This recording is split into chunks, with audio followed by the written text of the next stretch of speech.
Most heartfelt greetings and salutations, ladies and gentlemen. I eagerly welcome you to Sturgeon's most premier station, Dusklight Radio, hosted by yours truly, the stalwart but amplified, sassy but supine, and morosely mutational Everett J. Blackwell. Now, I know you're used to my usual spiel, but in order to bring you more transmissions in ample time, we'll be providing a slightly shorter version for non-Sturgeon or non-feature-length stories to ensure we can still provide our unique Dusklight brand, thank our patrons, and most importantly, promote the authors we work with.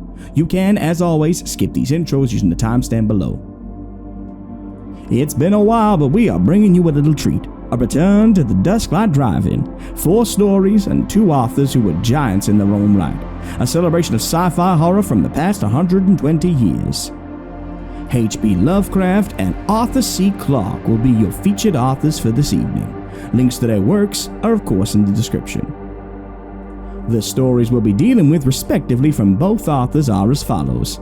For H.P. Lovecraft, we'll be tackling Dagon, a seminal classic from the early days of Lovecraft's work, and a lesser-known tale, The Late Arthur Jermyn, a fascinating look at the morose and twisted family tree of the Jermyn estate, and what happened to Arthur. For Arthur C. Clarke, we will be dealing with 2 forms of existentialism. First, in 9 Billion Names of God, we look at what it could mean to decipher the secret behind the supposed Almighty. And in The Star, we go in the opposite direction and look in the absence of faith after facing truly cosmic proportions of unfairness. We hope you're enjoying this offering, and if not, well, Sturgeon content will be transmitted sometime next week. And yes, we are adapting Hotel Inertia once we hit 10k subs. Hint hint. Stay tuned at the end of this video for a quick message from our Janitor Supremo TJ Lee about the Dusklight contest, the NFC book, and more. Special thanks must be given to Mandy Mo for the original beauteous image you see when you look at our page, to Sir Gorky for the brand new rendering of yours truly, and a truly accurately horrifying rendition of our humble studio, to Doc Somnium for being such a gracious yet terrifying sponsor of the channel, and lastly, our music is sourced and provided at various points by Cryo Chamber, Invato Elements, the Nobody YouTube channel, and Doc Somnium, all with gracious thanks. If you enjoy these intros and want to see more, please ensure you've got notifications on and leave a comment for every video you encounter. With that, the sun has set and dusk has crawled into the studio once more. Whether you're working, prepping to sleep, or evading the formless void that will one day consume us all, Blackwell is here to soothe your ears and captivate your soul. Now, close your eyes and take a deep breath. The scene has been set and the light is on. It's time to walk towards it.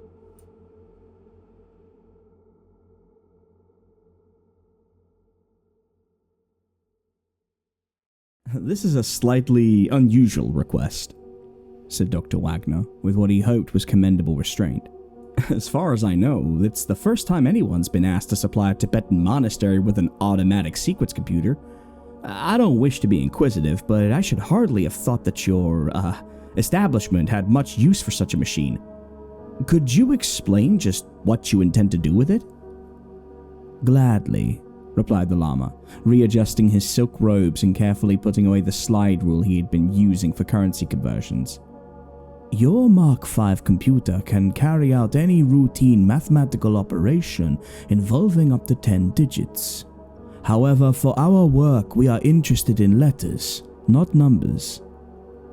As we wish you to modify the output circuits, the machine will be printing words, not columns of figures.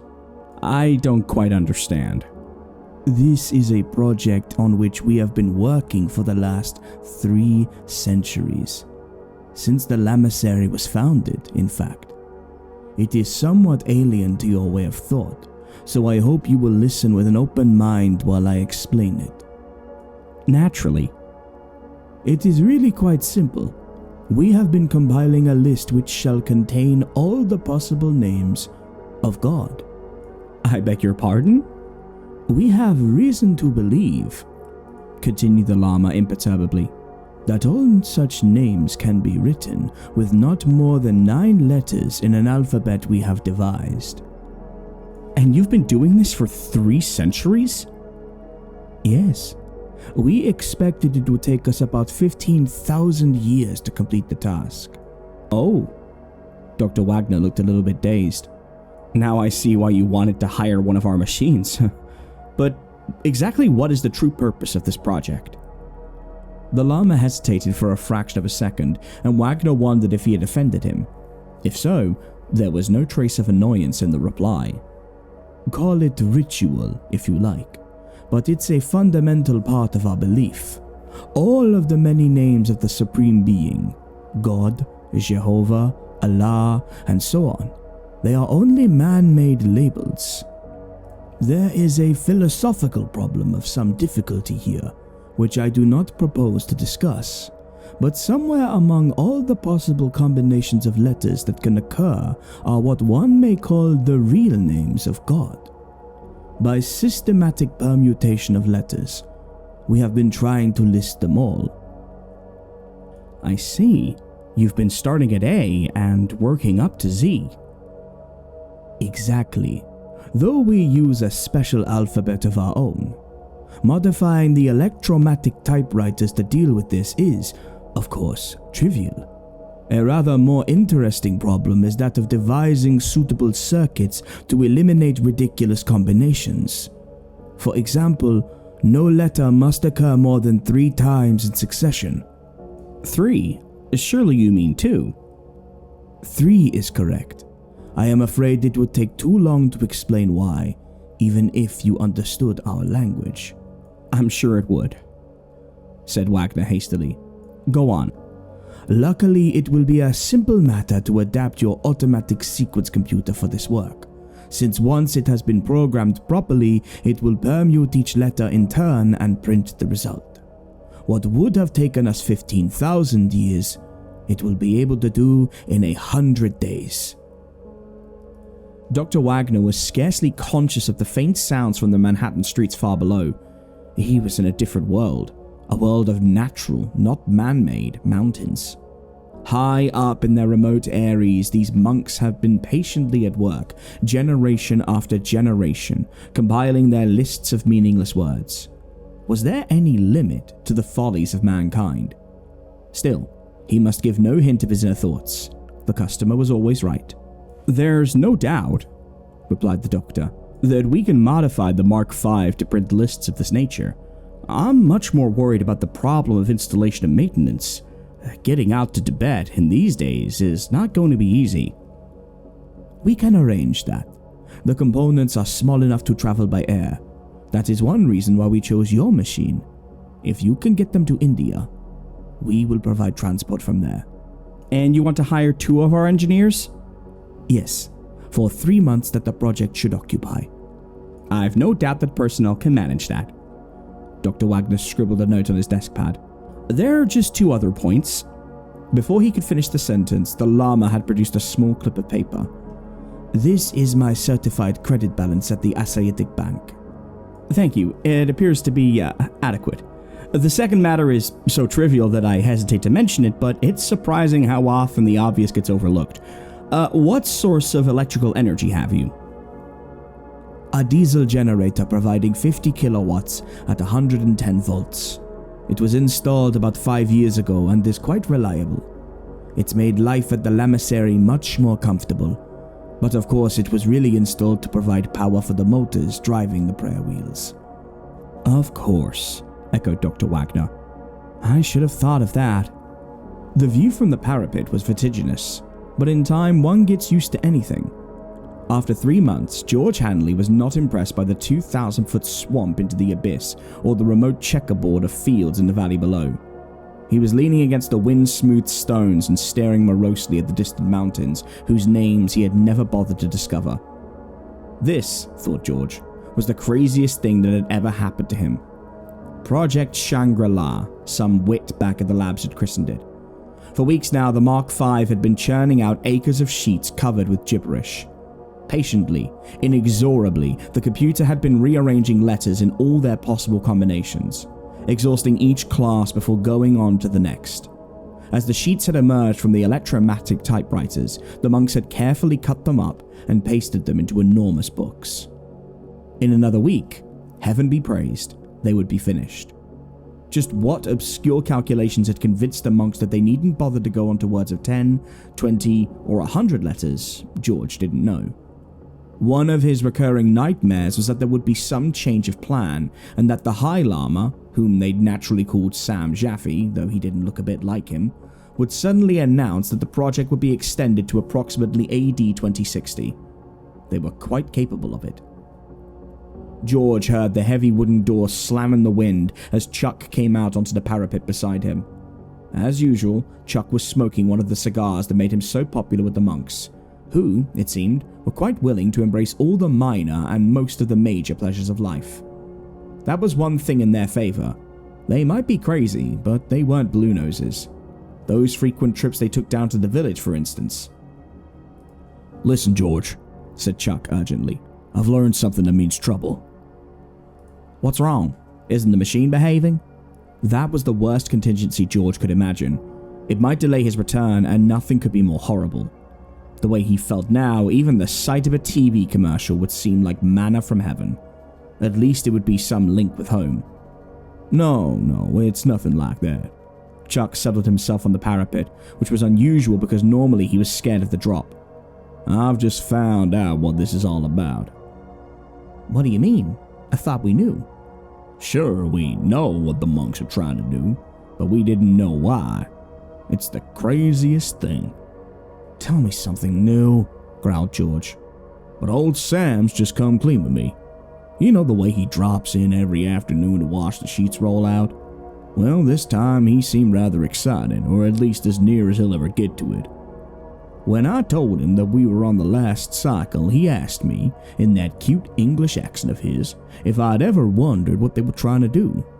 I said, sure, and he told me. Go on, I'll buy it. Well, they believe that when they have listed all his names, and they reckon that there are about 9 billion of them, God's purpose will be achieved. The human race will have finished what it was created to do, and there won't be any point in carrying on. Indeed, the very idea is something like blasphemy. Then what do they expect us to do? Commit suicide? There's no need for that. When the list's completed, God steps in and simply wind things up.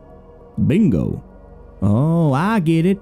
When we finish our job, it'll be the end of the world. Chuck gave a nervous little laugh. That's just what I said to Sam. And you know what happened? He looked at me in a very queer way, like I'd been stupid in class, and said, "It's nothing as trivial as that." George thought this over for a moment. "That's what I call taking the wide view," he said presently. "But what do you suppose we should do about it? I don't see it makes the slightest difference to us. After all, we already knew that they were crazy." Yes, but don't you see what may happen? When the list's complete and the last trump doesn't blow, or whatever it is they expect, we may get the blame. It's our machine they've been using. I don't like the situation one little bit. I see, said George slowly. Well, you got a point there. But this sort of thing's happened before, you know. When I was a kid down in Louisiana, we had a crackpot preacher who once said the world was going to end next Sunday. Hundreds of people believed him, even sold their homes. Yet when nothing happened, they didn't turn nasty as you'd expect. They just decided that he'd made a mistake in his calculations and went right on believing. I guess some of them still do. Well, this isn't Louisiana in case you hadn't noticed. There are just 2 of us and hundreds of these monks. I like them, and I'll be sorry for old Sam when his life work backfires on him. But all the same, I wish I was somewhere else.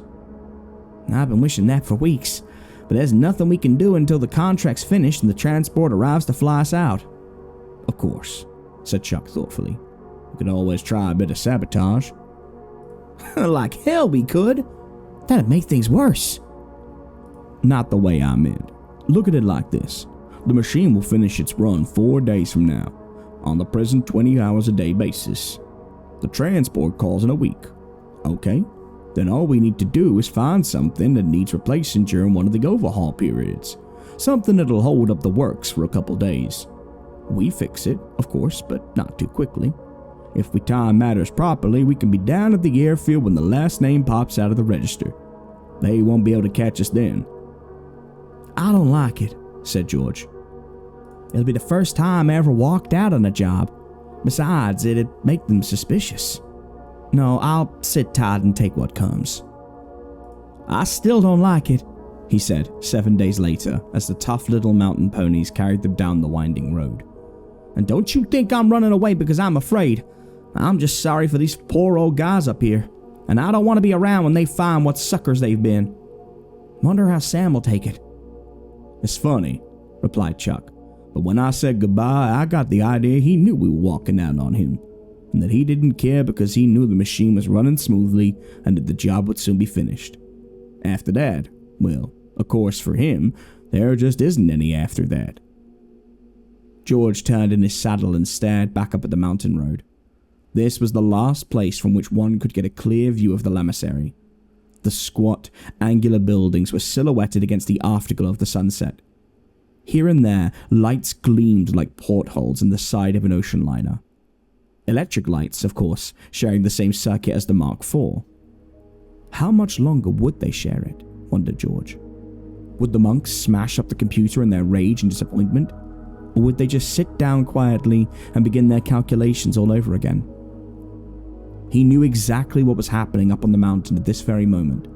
The High Lama and his assistants would be sitting in their silk robes, inspecting the sheets as the junior monks carried them away from the typewriters and pasted them into the great volumes. No one would be saying anything. The only sound would be the incessant patter, the never-ending rainstorm of the keys hitting the paper.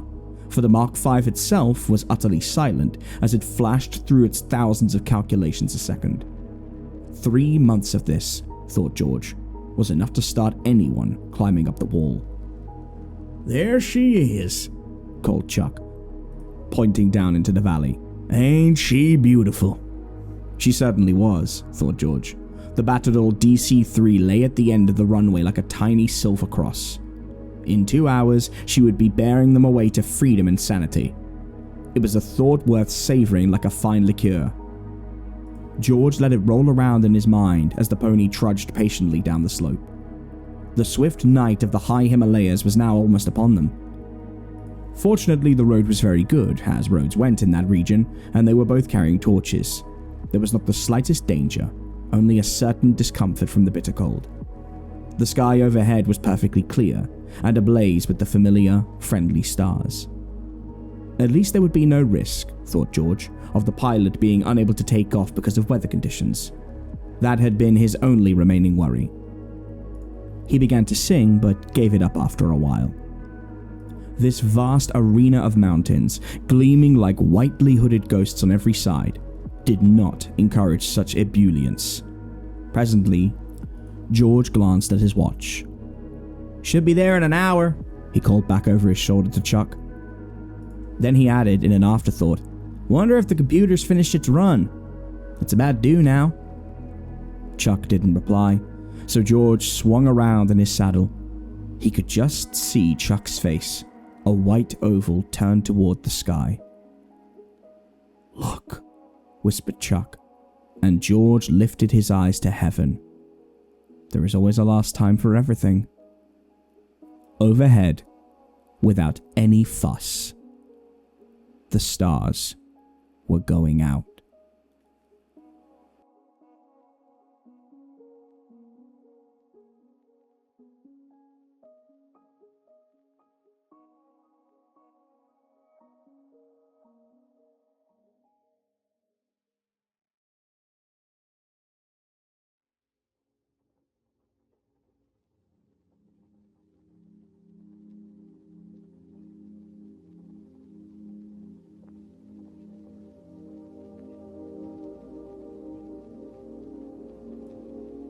It is 3,000 light years to the Vatican.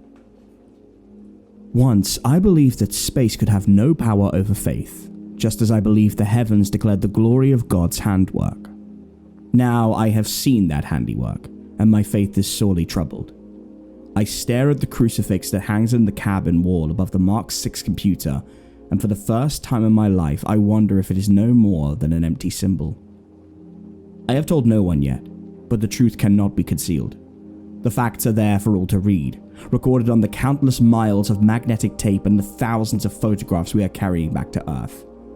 Other scientists can interpret them as easily as I can, and I am not one who would condone that tampering with the truth which often gave my order a bad name in the olden days. The crew were already sufficiently depressed. I wonder how they will take this ultimate irony. Few of them have any religious faith, yet they will not relish using this final weapon in their campaign against me. That private, good-natured but fundamentally serious war which lasted all the way from Earth. It amused them to have a Jesuit as a chief astrophysicist. Dr. Chandler, for instance, could never get over it. Why are medical men such notorious atheists? Sometimes he would meet me on the observation deck, where the lights are always low so that the stars shine with undiminished glory. He would come up to me in the gloom and stand staring out of the great oval port, while the heavens crawled slowly around us as the ship turned over and over with the residual spin we had never bothered to correct. "Well, Father," he would say at last, "it goes on forever and forever, and perhaps something made it. But how can you believe that something has a special interest in us and our miserable little world? That just beats me." Then the argument would start, while the stars and nebula would swing around us in silent, endless arcs beyond the flawlessly clear plastic of the observation port. It was, I think, the apparent incongruity of my position that caused most amusement among the crew. In vain I pointed to my 3 papers in the Astrophysical Journal, my 5 in the monthly notices of the Royal Astronomical Society. I would remind them that my order has long been famous for its scientific works.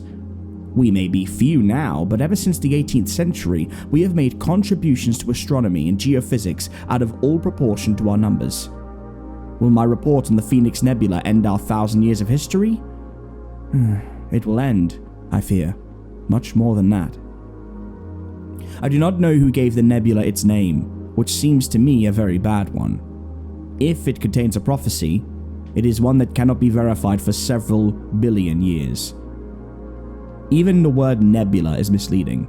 This is a far smaller object than those stupendous clouds of mist, the stuff of unborn stars that are scattered throughout the length of the Milky Way.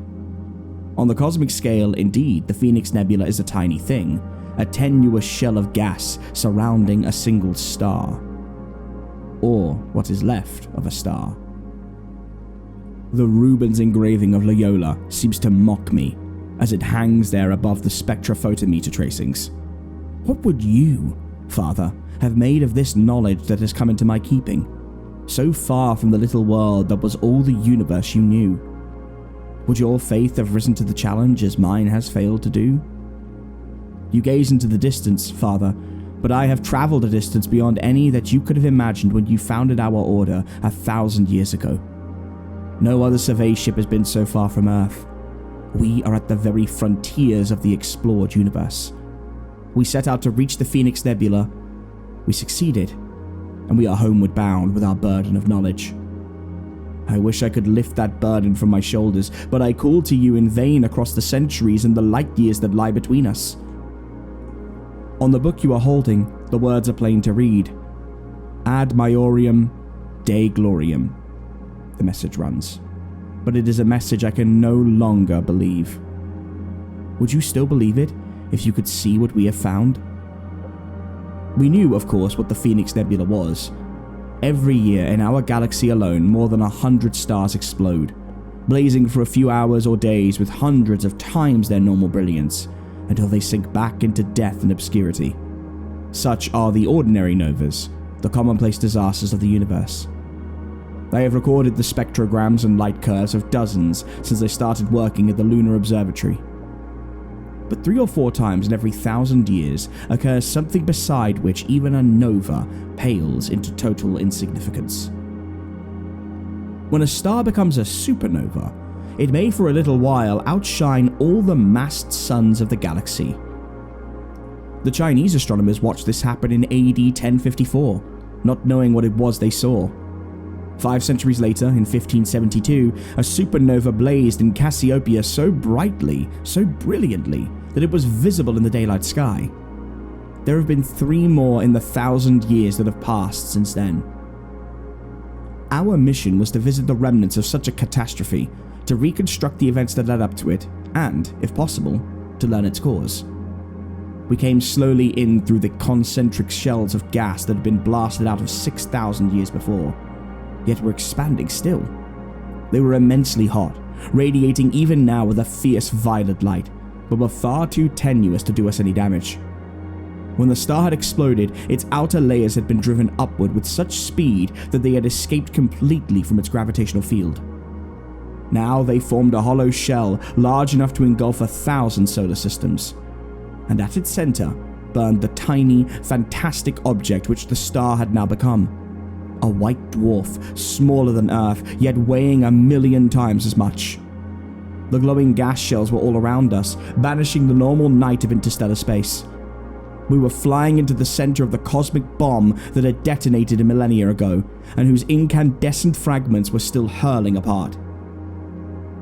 The immense scale of the explosion and the fact that the debris had already covered a volume of space many millions of miles across robbed the scene of any visible movement.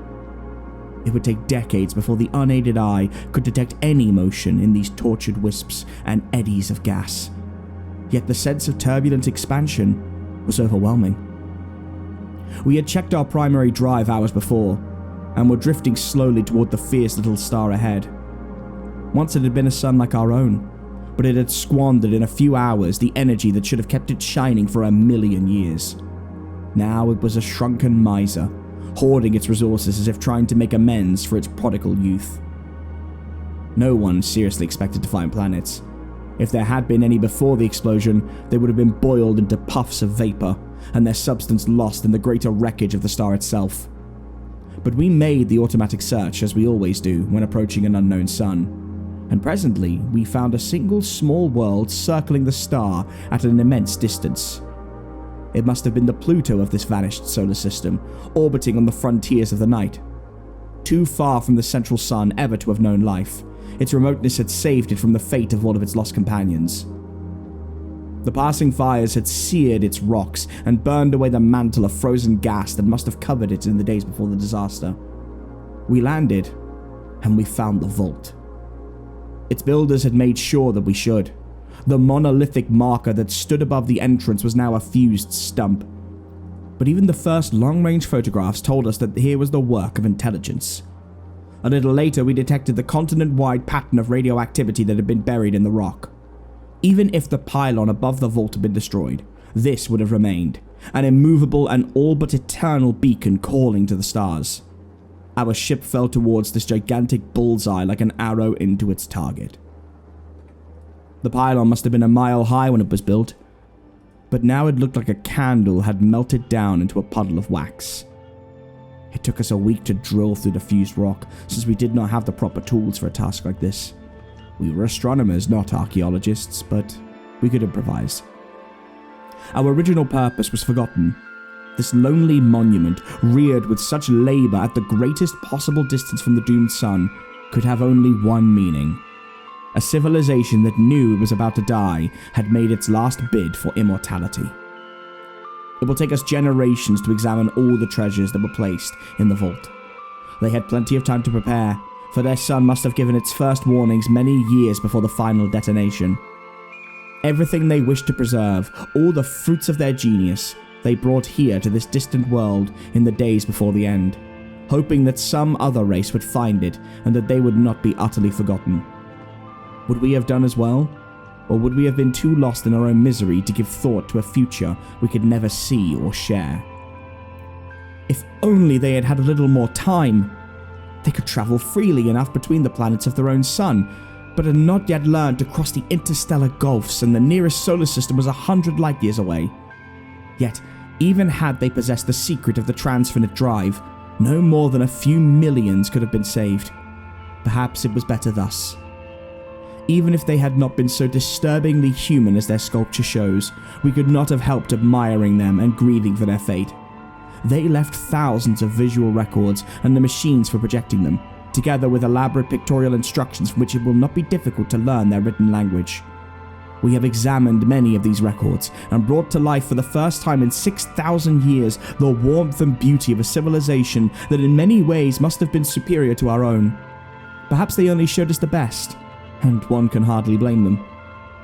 But their worlds were very lovely, and their cities were built with a grace that matches anything of man's. We have watched them at work and play, and listened to their musical speech sounding across the centuries. One scene is still before my eyes. A group of children on a beach of strange blue sand, playing in waves as children play on Earth. Curious whip-like trees line the shore, and some very large animals wading in the shallows, yet attracting no attention at all. And sinking into the sea, still warm and friendly and life-giving, is the sun that will soon turn traitor and obliterate all this innocent happiness. Perhaps if we had not been so far from home and so vulnerable to loneliness, we should not have been so deeply moved. Many of us had seen the ruins of ancient civilizations on other worlds, but they had never affected us so profoundly. This tragedy was unique.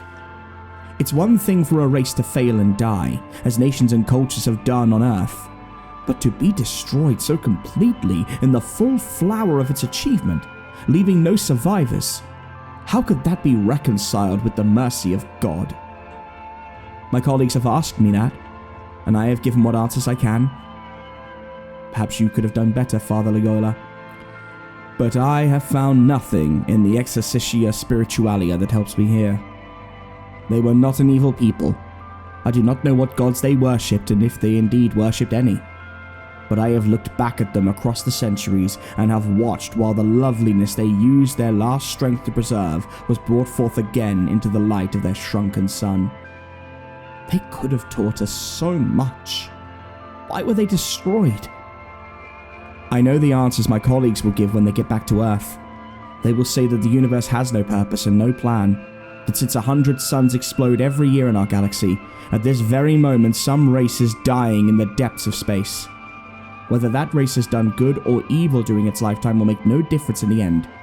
There is no divine justice, for there is no God. Yet, of course, what we have seen proves nothing of the sort. Anyone who argues thus is being swayed by emotion, not logic. God has no need to justify his actions to man. He who built the universe can destroy it when he chooses. It is arrogance, it is perilously near blasphemy for us to say what he may or may not do. This I could have accepted, hard though it is to look upon whole worlds and peoples thrown into the furnace. But there comes a point when even the deepest faith must falter. And now, as I look at the calculations lying before me, I have reached that point at last. We could not tell before we reached the nebula how long ago the explosion took place. Now, from the astronomical evidence and the record in the rocks of that one surviving planet, I have been able to date it very exactly. I know in what year the light of this colossal conflagration reached the Earth. I know how brilliantly the supernova whose corpse now dwindles behind our speeding ship once shone in terrestrial skies. I know how it must have blazed low in the east before sunrise, like a beacon in that oriental dawn. There can be no reasonable doubt. The ancient mystery is solved at last. Yet, oh God, there were so many stars you could have used. What was the need to give these people to the fire, that the symbol of their passing might shine above Bethlehem?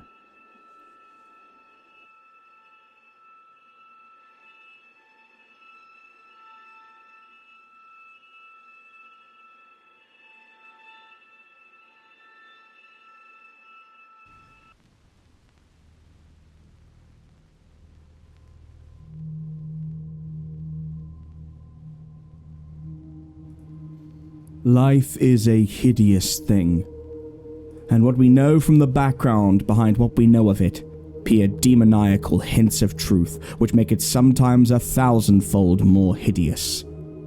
Science, already oppressive with its shocking revelations, will perhaps be the ultimate exterminator of our human species, if separate species we be, for its reserve of unguessed horrors could never be borne by mortal brains if loosed upon the world. If we knew what we are, we should do so as Sir Arthur Jermyn did. And Arthur Jermyn soaked himself in oil and set fire to his clothing one night. No one placed the charred fragments in an urn or set a memorial to him who had been, for certain papers and a certain boxed object were found, which made men wish to forget. Some who knew him do not admit that he ever existed. Arthur Jermyn went out on the moor and burned himself after seeing the boxed object which had come from Africa. It was this object, and not his peculiar personal appearance, which made him end his life. Many would have disliked to live if possessed of the peculiar features of Arthur Jermyn, but he had been a poet and a scholar and had not minded. Learning was in his blood, for his great-grandfather, Sir Robert Jermyn, Baronet, had been an anthropologist of note, whilst his great-great-great-grandfather, Sir Wade Jermyn, was one of the earliest explorers of the Congo region, and had written eruditely of its tribes, animals, and supposed antiquities. Indeed, old Sir Wade had possessed an intellectual zeal amounting almost to a mania, his bizarre conjectures on a prehistoric white Congolese civilization earning him much ridicule when his book, Observations on the Several Parts of Africa, was published. In 1765, this fearless explorer had been placed in a madhouse at Huntingdon. Madness was in all the Jermyns, and the people were glad there were not many of them.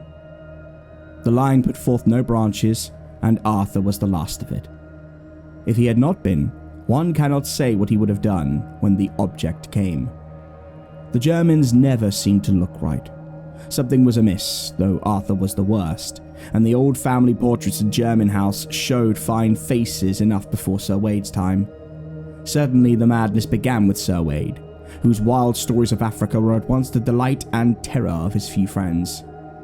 It shewed in his collection of trophies and specimens which were not such as a normal man would accumulate and preserve, and appeared strikingly in the oriental seclusion in which he kept his wife.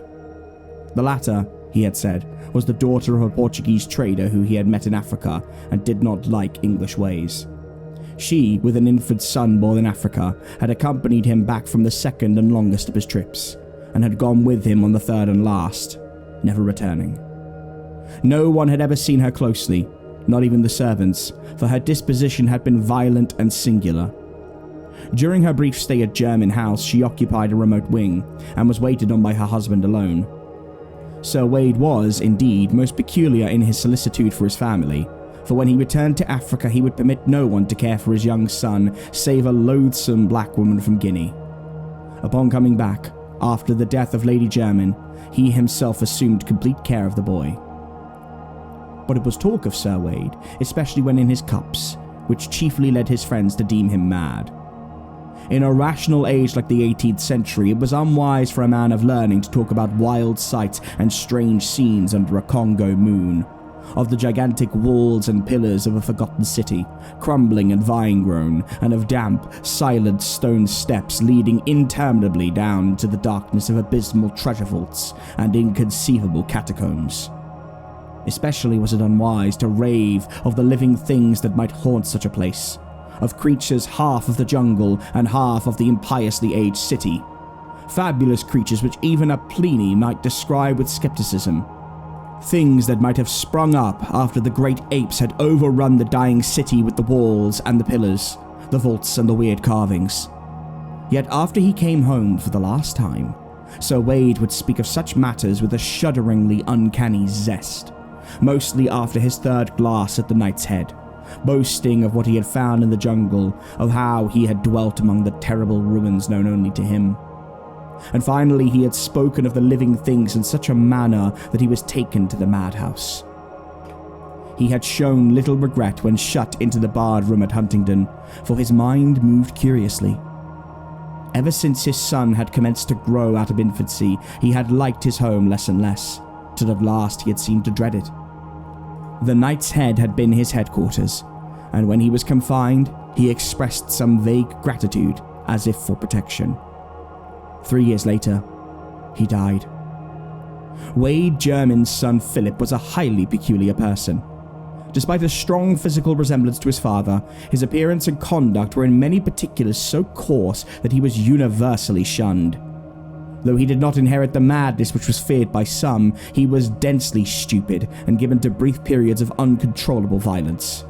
In frame, he was small, but intensely powerful, and was of incredible agility.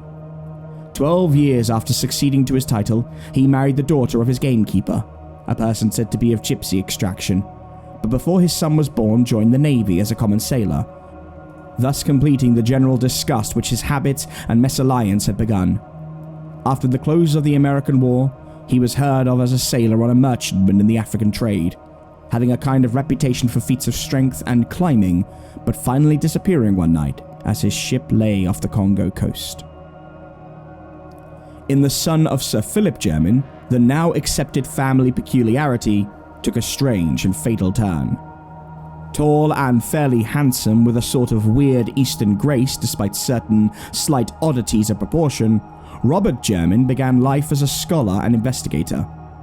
It was he who first studied scientifically the vast collection of relics which his mad grandfather had brought from Africa, and who made the family name as celebrated in ethnology as in exploration. In 1815, Sir Robert married a daughter of the 7th Viscount Brightholme and was subsequently blessed with 3 children, the eldest and youngest of whom were never publicly seen on account of deformities in mind and body. Saddened by these family misfortunes, the scientists sought relief in work and made 2 long expeditions into the interior of Africa. In 1849, his second son, Neville, a singularly repellent person who seemed to combine the surliness of Philip Jermyn with the hauteur of the Brightholmes, ran away with a vulgar dancer, but was pardoned upon his return in the following year. He came back to the Jermyn house a widower with an infant son, Alfred, who was one day to be the father of Arthur Jermyn. Friends say that it was this series of griefs which unhinged the mind of Sir Robert Jermyn, yet it was probably merely a bit of African folklore which caused the disaster. The elderly scholar had been collecting legends of the Onga tribes near the field of his grandfathers and his own explorations, hoping in some way to account for Sir Wade's wild tales of a lost city peopled by strange hybrid creatures. A certain consistency in the strange papers of his ancestor suggested that the madman's imagination might have been stimulated by native myths.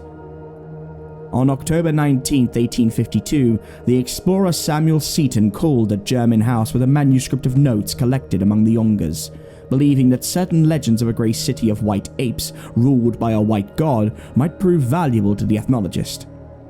In his conversation, he probably supplied many additional details, the nature of which will never be known, since a hideous series of tragedies suddenly burst into being. When Sir Robert Jermyn emerged from his library, he left behind the strangled corpse of the explorer, and before he could be restrained, had put an end to all 3 of his children, the 2 who were never seen, and the son who had run away. Neville Jermyn died in the successful defense of his own 2-year-old son, who had apparently been included in the old man's madly murderous scheme. Sir Robert himself, after repeated attempts at suicide and a stubborn refusal to utter any articulate sound, died of apoplexy in the 2nd year of his confinement. Sir Alfred Jermyn was a baronet before his 4th birthday, but his tastes never matched his title. At 20, he had joined a band of musical performers, and at 36 had deserted his wife and child to travel with an itinerant American circus. His end was very revolting. Among the animals in the exhibition with which he travelled was a huge bull gorilla of lighter colour than the average, a surprisingly tractable beast of much popularity with the performers. With this gorilla, Alfred Jermyn was singularly fascinated, and on many occasions the two would eye each other for long periods through the intervening bars. Eventually, Jermyn asked and obtained permission to train the animal, astonishing audiences and fellow performers alike with his success. One morning in Chicago, as the gorilla and Alfred Jermyn were rehearsing an exceedingly clever boxing match, the former delivered a blow of more than usual force, hurting both the body and dignity of the amateur trainer. Of what followed, members of the greatest show on earth do not like to speak. They did not expect to hear Sir Alfred Jermyn emit a shrill, inhuman scream, or to see him seize his clumsy antagonist with both hands, dash it to the floor of the cage, and bite fiendishly at its hairy throat. The gorilla was off its guard, but not for long, and before anything could be done by the regular trainer, the body which had belonged to a baronet was past recognition. Arthur Jermyn was the son of Sir Alfred Jermyn and a music hall singer of unknown origin. When the husband and father deserted his family, the mother took the child to Jermyn House, where there was none left to object to her presence. She was not without notions of what a nobleman's dignity should be, and saw to it that her son received the best education which limited money could provide. The family resources were now sadly slender, and Jermyn House had fallen into woeful disrepair, but young Arthur loved the old edifice and all its contents. He was not like any other Jermyn who had ever lived, for he was a poet and a dreamer. Some of the neighbouring families who had heard tales of old Sir Wade Jermyn's unseen Portuguese wife declared that her Latin blood must be showing itself, but most persons merely sneered at his sensitiveness to beauty, attributing it to his musical mother, who was socially unrecognised. The poetic delicacy of Arthur Jermyn was the more remarkable because of his uncouth personal appearance. Most of the Jermyns had possessed a subtly odd and repellent cast, but Arthur's case was very striking. It is hard to say just what he resembled, but his expression, his facial angle, and the length of his arms gave a thrill of repulsion to those who met him for the first time. It was the mind and character of Arthur Jermyn which atoned for his aspect.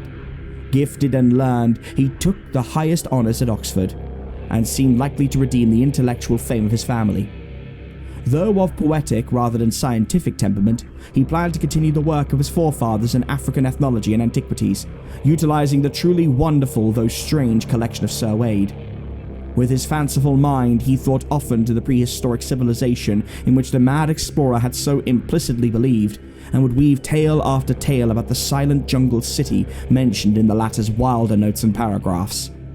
For the nebulous utterances concerning a nameless, unsuspected race of jungle hybrids, he had a particular feeling of mingled terror and attraction.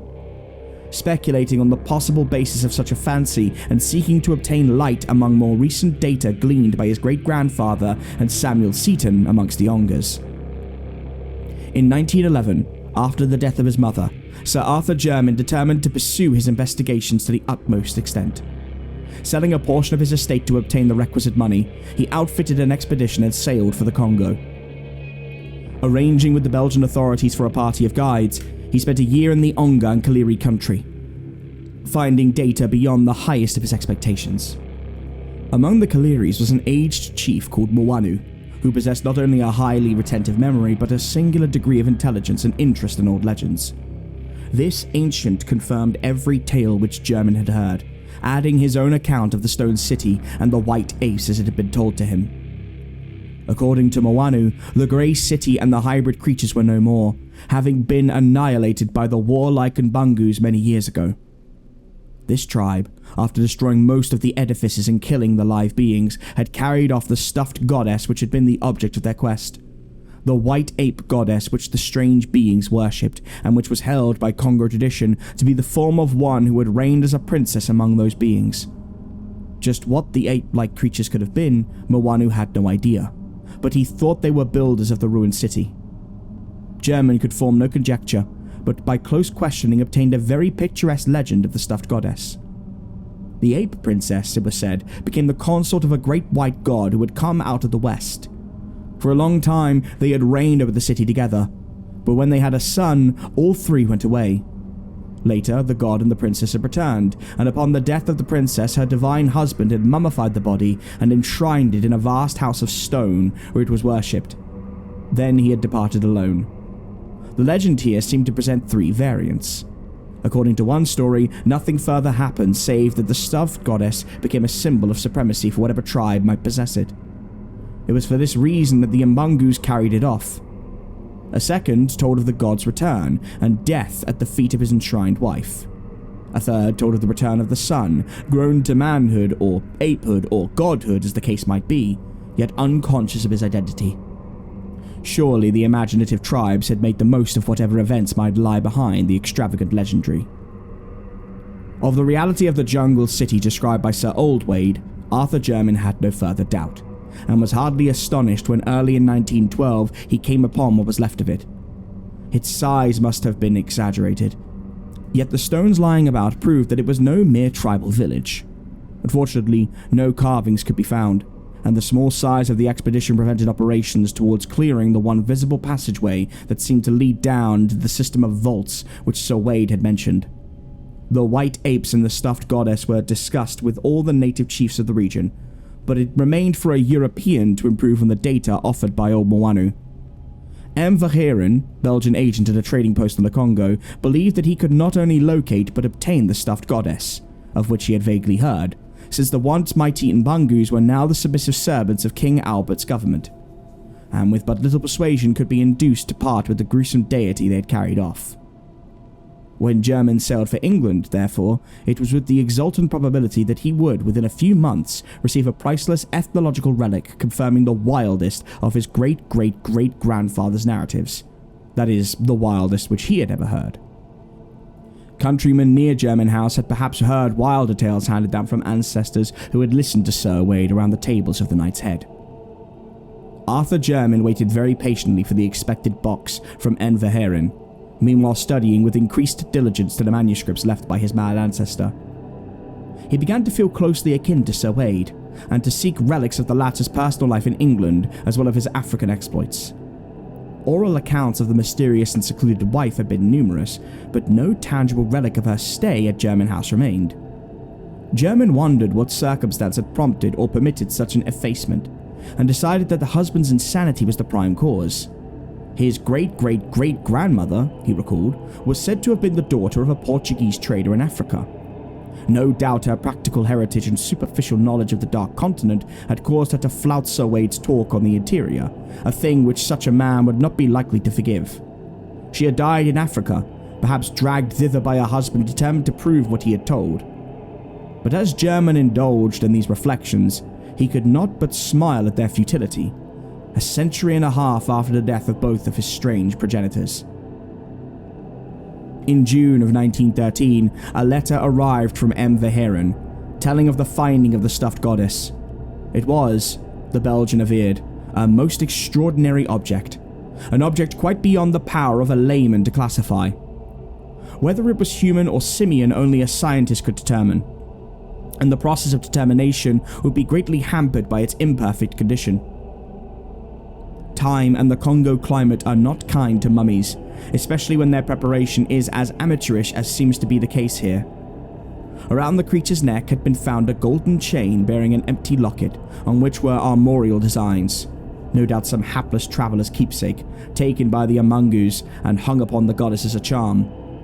In commenting on the contour of the mummy's face, M. Verheeren suggested a whimsical comparison, or rather, expressed a humorous wonder just how it would strike his correspondent, but was much too interested scientifically to waste many words in levity. The stuffed goddess, he wrote, would arrive duly packed about a month after receipt of the letter. The boxed object was delivered at Jermyn House on the afternoon of August 3rd, 1913. Being conveyed immediately to the large chamber which housed the collection of African specimens as arranged by Sir Robert and Arthur. What ensued can best be gathered from the tales of servants and from things and papers later examined. Of the various tales, that of aged Soames, the family butler, is most ample and coherent.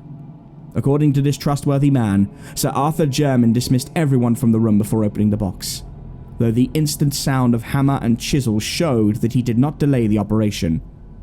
Nothing was heard for some time. Just how long Soames cannot exactly estimate, but it was certainly less than a quarter of an hour later that the horrible scream, undoubtedly in Jermyn's voice, was heard. Immediately afterward, Jermyn emerged from the room, rushing frantically toward the front of the house as if pursued by some hideous enemy. The expression on his face, a face ghastly enough in repose, was beyond description. When near the front door, he seemed to think of something, and turned back in his flight, finally disappearing down the stairs to the cellar. The servants were utterly dumbfounded and watched at the head of the stairs, but their master did not return. A smell of oil was all that came up from the regions below. After dark, a rattling was heard at the door leading from the cellar into the courtyard, and a stable boy saw Arthur Jermyn, glistening from head to foot with oil and redolent of that fluid, steal furtively out and vanish on the black moor surrounding the house. Then, in an exultation of supreme horror, everyone saw the end. A spark appeared on the moor, a flame arose, and a pillar of human fire reached to the heavens. The house of Jermyn no longer existed. The reason why Arthur Jermyn's charred fragments were not collected and buried lies in what was found afterward. Principally, the thing in the box. The stuffed goddess was a nauseous sight, withered and eaten away, but it was clearly a mummified white ape of some unknown species, less hairy than any recorded variety and infinitely nearer mankind, quite shockingly so. Detailed description would be rather unpleasant, but two salient particulars must be told, for they fit in revoltingly with certain notes of Sir Wade Jermyn's African expeditions and with the Congolese legends of the White God and the Ape Princess. The two particulars in question are these. The arms on the golden locket about the creature's neck were the Jermyn arms, and the jocose suggestion of M for hair and about a certain resemblance, as connected with the tripled face, applied with vivid, ghastly, and unnatural horror to none other than the sensitive Arthur Jermyn, great-great-great-grandson of Sir Wade Jermyn, and an unknown wife. Members of the Royal Anthropological Institute burned the thing and threw the locket into a well, and some of them do not admit that Arthur Jermyn ever existed.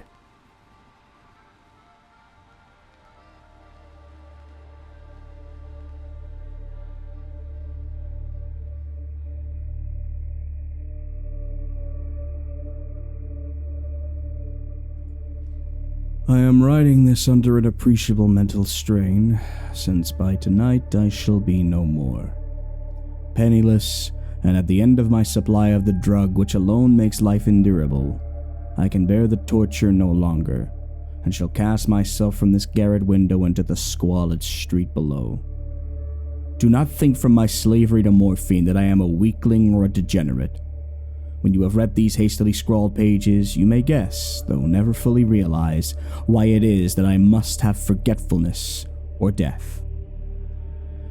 It was in one of the most open and least frequented parts of the broad Pacific that the packet of which I was supercargo fell victim to the German sea raider. The Great War was then at its very beginning, and the ocean forces of the Hun had not completely sunk to their later degradation, so that our vessel was made a legitimate prize, whilst we of her crew were treated with all the fairness and consideration due us as naval prisoners. So liberal indeed was the discipline of our captors that 5 days after we were taken, I managed to escape alone in a small boat with water and provisions for a good length of time. When I finally found myself adrift and free, I had but little idea of my surroundings. Never a competent navigator, I could only guess vaguely by the sun and stars that I was somewhat south of the equator. Of the longitude I knew nothing, and no island or coastline was in sight. The weather kept fair, and for uncounted days I drifted aimlessly beneath the scorching sun, waiting either for some passing ship or to be cast on the shores of some habitable land. But neither ship nor land appeared, and I began to despair in my solitude upon the heaving vastness of unbroken blue. The change happened whilst I slept. Its details I shall never know, for my slumber, though troubled and dream-infested, was continuous. When at last I awaked, it was to discover myself half sucked into a slimy expanse of hellish black mire which extended about me in monotonous undulations as far as I could see, and which my boat lay grounded some distance away. Though one might well imagine that my first sensation would be of wonder at so prodigious and unexpected a transformation of scenery, I was in reality more horrified than astonished. For there was in the air and in the rotting soil a sinister quality which chilled me to the very core.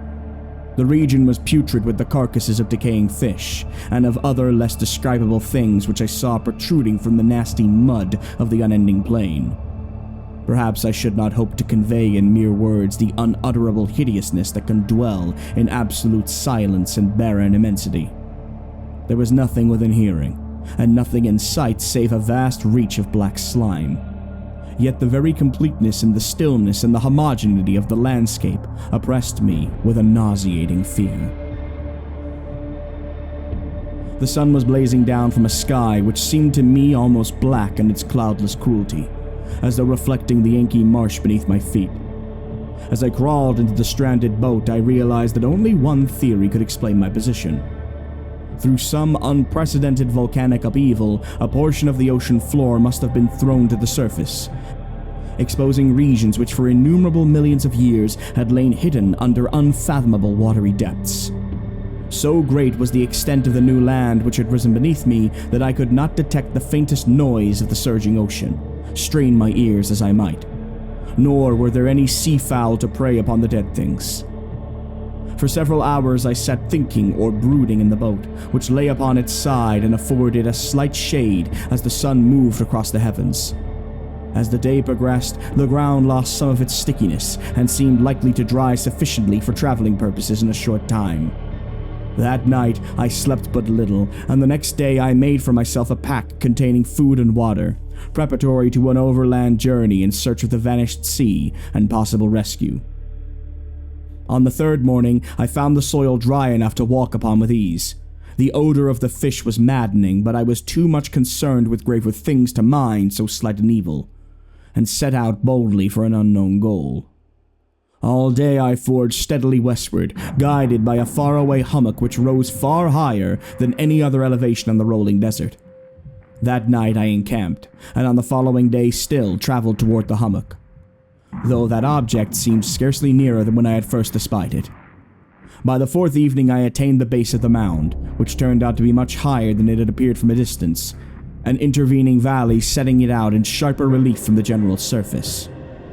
Too weary to ascend, I slept in the shadow of the hill. I know not why my dreams were so wild that night, but ere the waning and fantastically gibbous moon had far risen above the eastern plain, I was awake in a cold perspiration, determined to sleep no more. Such visions as I had experienced were too much for me to endure again, and in the glow of the moon I saw how unwise I had been to travel by day. Without the glare of the parching sun, my journey would have cost me less energy. Indeed, I now felt quite able to perform the ascent which had deterred me at sunset. Picking up my pack, I started for the crest of the eminence. I have said that the unbroken monotony of the rolling plain was a source of vague horror to me, but I think my horror was greater when I gained the summit of the mound and looked down the other side into an immeasurable pit or canyon, whose black recesses the moon had not yet soared high enough to illumine. I felt myself on the edge of the world, peering over the rim into a fathomless chaos of eternal night. Through my terror ran curious reminiscences of Paradise Lost and of Satan's hideous climb through the unfashioned realms of darkness. As the moon climbed higher in the sky, I began to see that the slopes of the valley were not quite so perpendicular as I had imagined. Ledges and outcroppings of rock afforded fairly easy footholds for a descent, whilst after a drop of a few hundred feet, the declivity became very gradual. Urged on by an impulse which I cannot definitely analyze, I scrambled with difficulty down the rocks and stood on the gentler slope beneath, gazing into the Stygian deeps where no light had yet penetrated. All at once my attention was captured by a vast and singular object on the opposite slope, which rose steeply about 100 yards ahead of me, an object that gleamed whitely in the newly bestowed rays of the ascending moon. That it was merely a gigantic piece of stone I soon assured myself, but I was conscious of a distinct impression that its contour and position were not altogether the work of nature. A closer scrutiny filled me with sensations I cannot express, for despite its enormous magnitude and its position in an abyss which had yawned at the bottom of the sea since the world was young, I perceived beyond a doubt that the strange object was a well-shaped monolith whose massive bulk had known the workmanship and perhaps the worship of living and thinking creatures. Dazed and frightened, yet not without a certain thrill of the scientist's or archaeologist's delight, I examined my surroundings more closely. The moon, now near the zenith, shone weirdly and vividly above the towering steeps that hemmed in the chasm, and revealed the fact that a far-flung body of water flowed at the bottom, winding out of sight in both directions and almost lapping my feet as I stood on the slope. Across the chasm, the wavelets washed the base of the cyclopean monolith, on whose surface I could now trace both inscriptions and crude sculptures. The writing was in a system of hieroglyphics unbeknown to me, and unlike anything I had ever seen in books, consisting for the most part of conventionalized aquatic symbols such as fishes, eels, octopi, crustaceans, mollusks, whales, and the like. Several characters obviously represented marine things which were unknown to the modern world, but whose decomposing forms I had observed on the ocean-risen plain. It was the pictorial carving, however, that did most to hold me spellbound. Plainly visible across the intervening water on account of their enormous size were an array of bas-reliefs whose subjects would have excited the envy of a Dore. I think that these things were supposed to depict men, at least a certain sort of men, though the creatures were shown disporting like fishes in the waters of some marine grotto, or paying homage at some monolithic shrine which appeared to be under the waves as well. Of their faces and forms, I dare not speak in detail, for the mere remembrance makes me grow faint. Grotesque beyond the imagination of a Poe or a Bulwer, they were damnably human in general outline despite webbed hands and feet, shockingly wide and flabby lips, glassy, bulging eyes, and other features less pleasant to recall. Curiously enough, they seemed to have been chiseled badly out of proportion with their scenic background, for one of the creatures was shown in the act of killing a whale represented as but a little larger than himself. I remarked, as I say, their grotesqueness and strange size, but in a moment decided that they were merely the imaginary gods of some primitive fishing or seafaring tribe. Some tribe whose last descendant had perished eras before the first ancestor of the Piltdown or the Neanderthal man was born. Awestruck at this unexpected glimpse into a past beyond the conception of the most daring anthropologist, I stood musing whilst the moon cast queer reflections on the silent channel before me. Then, suddenly, I saw it. With only a slight churning to mark its rise to the surface, the thing slid into view above the dark waters. Vast, Polyphemus-like, and loathsome, it darted like a stupendous monster of nightmares to the monolith, about which it flung its gigantic scaly arms, the while it bowed its hideous head and gave vent to certain measured sounds. I think I went mad then. Of my frantic ascent of the sloping cliff, and of my delirious journey back to the stranded boat, I remember little. I believe I sang a great deal, and laughed oddly when I was unable to sing. I have indistinct recollections of a great storm some time after I reached the boat. At any rate, I know that I heard peals of thunder and other tones which nature utters only in her wildest moods. When I came out of the shadows, I was in a San Francisco hospital, brought thither by the captain of the American ship which had picked up my boat in mid-ocean. In my delirium, I had said much, but found that my words had been given scant attention. Of any land upheaval in the Pacific, my rescuers knew nothing, nor did I deem it necessary to insist upon a thing which I knew they could not believe. Once I sought out a celebrated ethnologist and amused him with peculiar questions regarding the ancient Philistine legend of Dagon, the fish god, but soon perceiving that he was hopelessly conventional, I did not press my inquiries. It is at night, especially when the moon is gibbous and waning, that I see the thing. I tried morphine, but the drug has given only transient surcease, and has drawn me into its clutches as a hopeless slave. And now I am to end it all, having written a full account for the information or the contemptuous amusement of my fellow men. Often I ask myself if it could not have all been a pure phantasm, a mere freak of fever as I lay sun-stricken and raving in the open boat after my escape from the German man-of-war. This I ask myself, but ever does there come before me a hideously vivid vision in reply. I cannot think of the deep sea without shuddering at the nameless things that may at this very moment be crawling and floundering on its slimy bed, worshipping their ancient stone idols and carving their own detestable likeness on submarine obelisks of water-soaked granite. I dream of a day when they may rise above the billows to drag down in their reeking talons the remnants of puny, war-exhausted mankind. Of a day when the land shall sink, and the dark ocean floor shall ascend amidst universal pandemonium. The end is near. I hear a noise at the door, as of some immense slippery body lumbering against it. It shall not find me. God, that hand! The window! The window!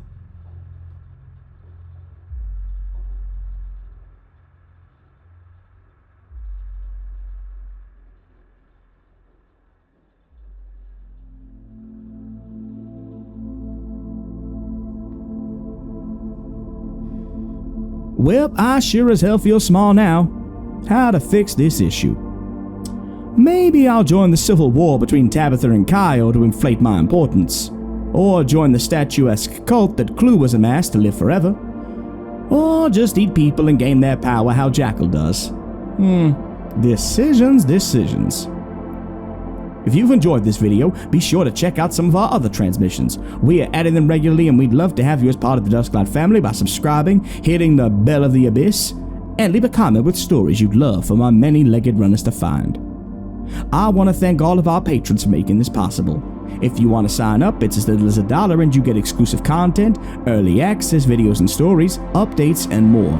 But times are tough, and we will always be grateful for support no matter what form it comes in. Financial, spiritual, corporeal, maniacal, whatever you want. It really helps us out.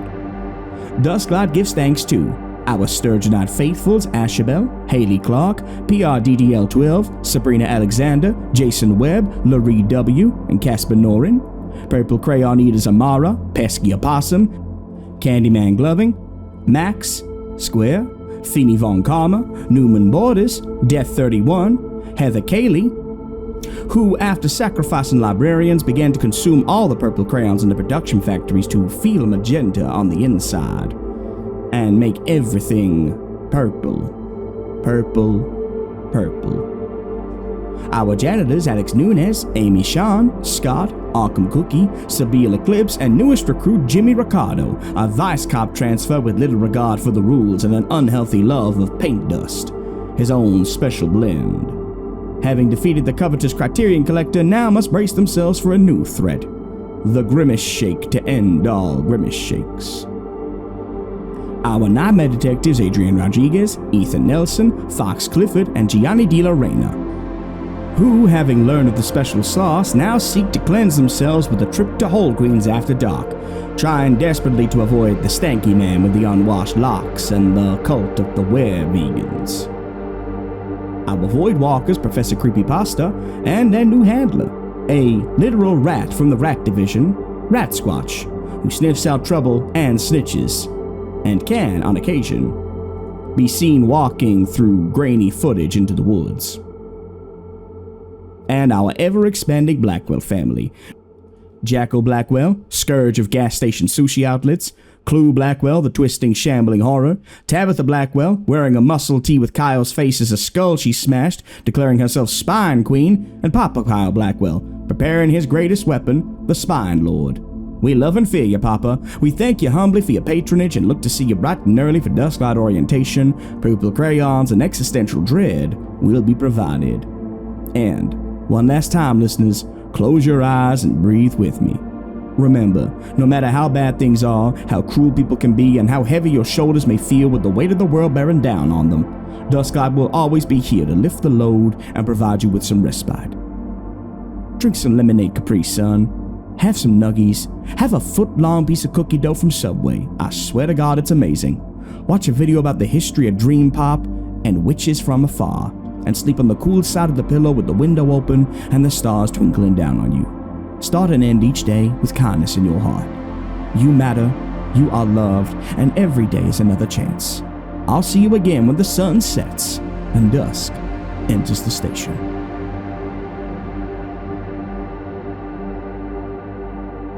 Hello everybody, I hope you've enjoyed this lovely Dusklight drive-in piece. It was a lot of fun. I love going back to the old stories and retelling them for new people. Real quick, for all of you just getting ready to hit that X button and close out of the video, the NFC books, the paperbacks, will be live this weekend. I had a little bit of a snafu trying to get them to fit to KDP standards, but that's been resolved now, which means that all of the physical pre-orders, people who've got signed copies, they will be sent out on Monday. So please check your inboxes, and I'll be letting you know when they have been sent with the tracking info. And I would love to see pictures of people opening them up, or letting me know what they've got with the signature. And of course, once you've received it, if you like it, please make sure to leave a review on Amazon. That would be very, very helpful for me. Secondly, the Dusklight contest is over. We had some wonderful entries. Myself and Lucy, Spirit Voices, are going to be going through them. It is going to take us a little bit of time.